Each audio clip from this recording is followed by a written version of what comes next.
বেসরকারি airlines নভোএয়ারের flight চলাচল সাময়িকভাবে বন্ধ রাখা হয়েছে। শুক্রবার থেকে তাদের ফ্লাইট চলাচল বন্ধ রয়েছে। বিষয়টি নিশ্চিত করে বেসামরিক বিমান চলাচল কর্তৃপক্ষ জানায়, 2 মে থেকে তারা সাময়িকভাবে ফ্লাইট চলাচল বন্ধ রেখেছে। তবে 2 সপ্তাহের মধ্যে পুনরায় ফ্লাইট পরিচালনা করবে বলেও জানা গেছে। দীর্ঘদিন ধরে নভোএয়ার তাদের বহরে থাকা 5টি এটিআর বিমান বিক্রির চেষ্টা করছে। বিক্রির প্রক্রিয়ায় অংশ হিসেবে ক্রেতা সংস্থার প্রতিনিধিরা এয়ারক্রাফট ইন্সপেকশন করতে আসবেন।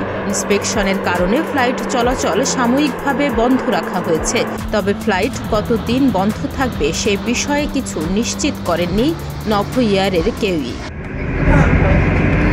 এর আগে চলতি বছরের 20 এপ্রিল হঠাৎ করেই টিকিট বিক্রি বন্ধ করে দেয় এয়ারলাইন্সটি।